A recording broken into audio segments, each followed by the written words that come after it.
Hello and welcome to Dialogue. Hong Kong's High Court has found media tycoon Jimmy Lai guilty on multiple charges, including conspiring to collude with external forces and conspiracy to publish seditious materials. This marked the first case under Hong Kong's national security law involving the crime of collusion with foreign forces, making it a landmark verdict with legal and political implications for the city.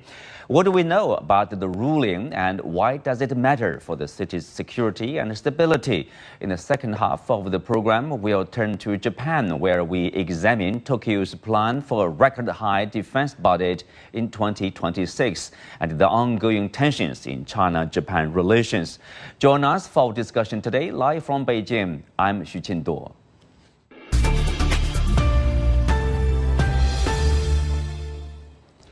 Joining me today are Lawrence Ma, Executive Council Chairman of the Hong Kong Legal Exchange Foundation, Rong Ying, Chair Professor at Sichuan University, and Dr. Warwick Powell, Adjunct Professor at Queensland University of Technology. Welcome to the show. So Lawrence, I will start with you. Hong Kong's High Court on Monday found Jimmy Lai, who is the founder of the now defunct tabloid Apple Daily, guilty of violating the national security law for Hong Kong, including 2 counts of conspiracy to collude with foreign forces. From a legal perspective, what do you make of the verdict? Well, of course, the trial of Jimmy Lai's case has been for 156 days. And Jimmy Lai has been given full opportunity to defend his own case. And he has a barrister and a team of lawyers representing him. And 6 witnesses were called, and he is one of them. And there has been written submissions filed, and the public are allowed to have access to the trial, although it is a trial on contravention of national security law. And the offense that he's being charged for is colluding with foreign forces to endanger national security. So what is the actual act? The actual act is, after the enactment of the national security law, he continued to go overseas, particularly to the US, and vouching for support from politicians and calling for sanctions of the Hong Kong SAR as a region, as well as our senior public officials, and indeed, because of his campaign, some of our Hong Kong government officials were actually sanctioned by foreign governments. So there are clear and cogent evidence of him colluding with foreign forces to endanger Hong Kong's national security. So this is a verdict which is welcomed by the entire Hong Kong public. You see people going to court, and people got interviewed outside court and say, why you come to see the trial? Because they wanted to see how Mr. Lai get punished. I mean, this is the sentiment of the public, really wanting Mr. Lai to be convicted, because people remember what happened in 2019. The streets has been turned into chaos. Shops were destroyed. Properties were damaged. People's life cannot go on. So fortunately, we have the national security law, and that puts a stop to the riots. And as a result, after the introduction of the national security law, someone has to pay the price. Someone who is responsible to support, funded, and orchestrated the 2019 Black Cat riot has to pay the price. And now we can see that Jimmy Lai is paying the price.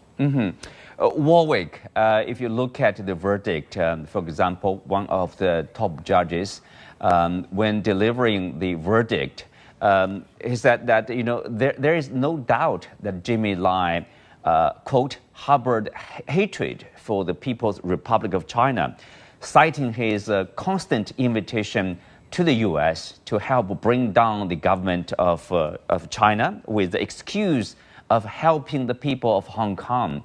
I mean, of course, if you look at what happened, he personally, as Lawrence Ma pointed out, he personally met with former U.S. Vice President Mike Pence and U.S. former Secretary of State Mike Pompeo lobbying for U.S. sanctions, on Hong Kong SAR senior officials and on China. But somehow, if you look at the response from the UK, for example, the UK condemned the trial as a politically motivated persecution of Lai, saying he had been targeted for peacefully exercising his right to freedom of expression.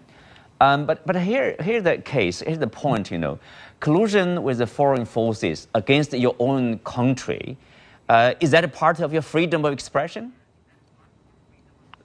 Well, it's not part of the freedom of expression in just about all countries around the world. Most countries in the world have laws concerning sedition and other forms of activities that go to overturning the state. And Hong Kong, in recent years, is no different in that regard. Let's not forget, Chindor, that the settlement from 1997 actually required the establishment of a security law in Hong Kong, and the first attempt to do so in 2003 was stymied by, including amongst other things, external forces that mobilised opposition to there being such a law.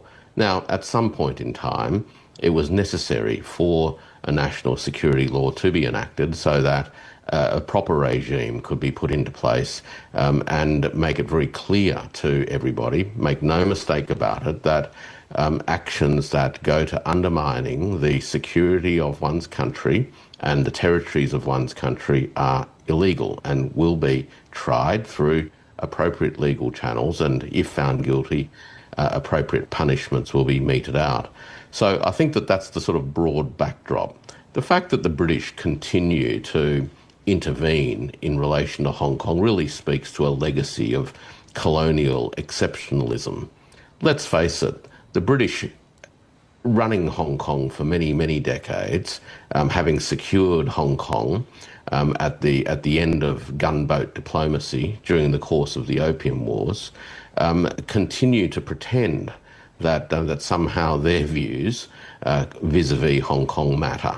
Not once did they care about the so-called democratic practices in Hong Kong. And the last time I checked, the very last governor of Hong Kong was appointed at the pleasure of Her Majesty.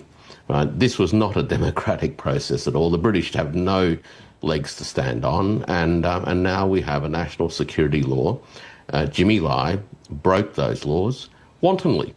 Not only did he lobby for sanctions and action to be taken to undermine the People's Republic of China, he's on record, on video, calling on, or at least indicating, that the United States could wipe out China with nuclear weapons.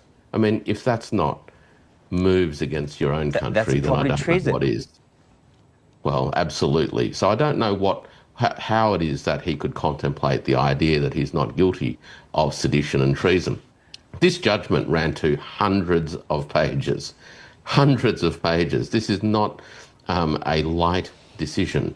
This was after, as previous guest mentioned, 150 days of evidence. I mean, this is a substantial and detailed consideration of the issues and the evidence and the arguments. And I think justice will be served. Justice will be served. I'm glad you talked about the backdrop of the case. Again, I want to share with you, I think, my understanding of this issue. Like, when Jimmy Lai said on the public video that, he's at the war, U.S. is against China. He's on the side of the U.S., of the West, against China. And I think this has crosses the line, of a freedom of speech. You are colluding with foreign forces against your country. I mean, as a citizen, as a public figure, there's a responsibility, there's a loyalty issue as a citizen of this country. And I think there's it's a line, where legitimate dissent ends.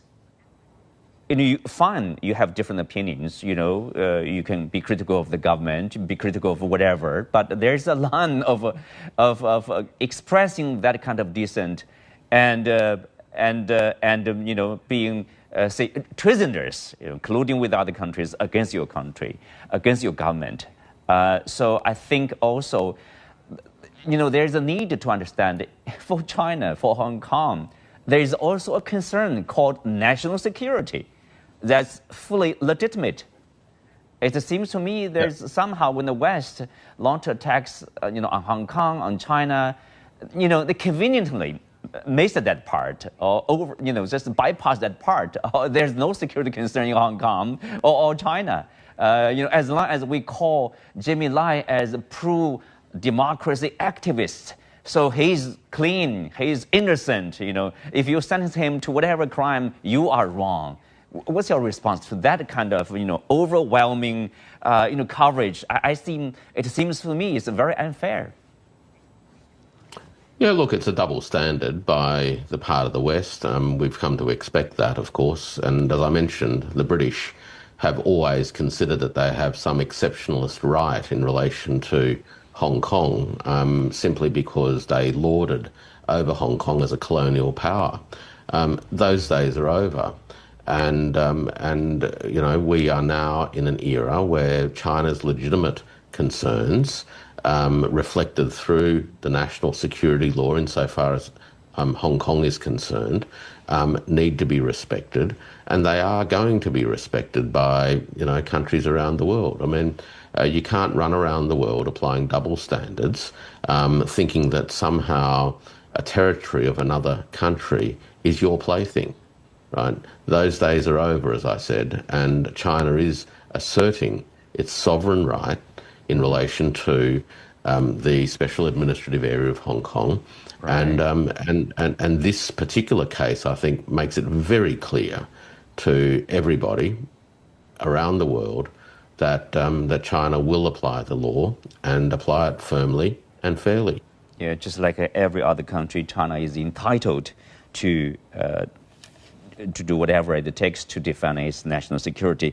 Lawrence, this case is the first under Hong Kong's national security law to focus specifically on the offense of colluding with the foreign forces, which carries a maximum penalty of life imprisonment. I mean, how significant is this case in defining what legally constitutes collusion with foreign forces and also to the stability, security of the city?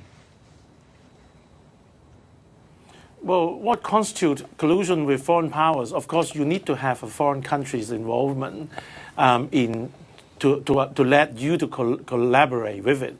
That's easy to prove because Jimmy Lai going to see politicians because he is connected, particularly with the U.S. and the U.K.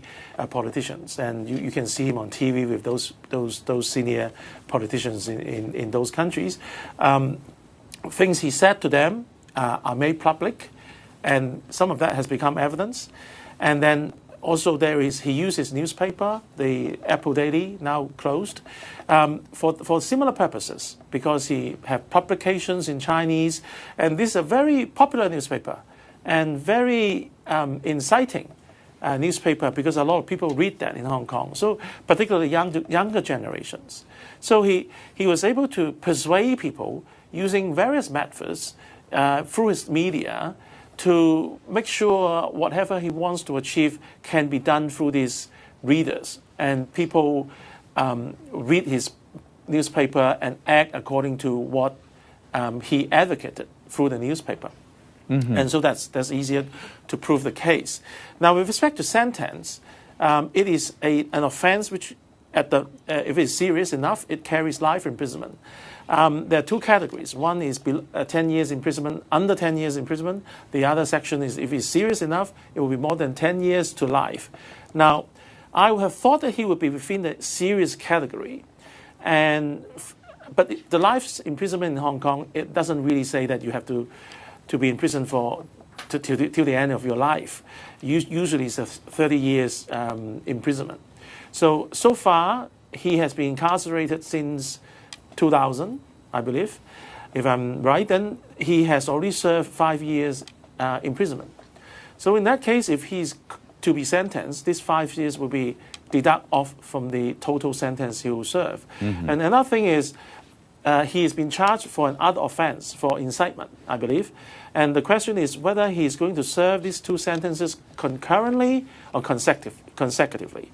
If the sentence be served concurrently, that would mean that there would be only one term. But if it's consecutively, he has to serve serve longer. The other thing is whether his sentence could be reduced.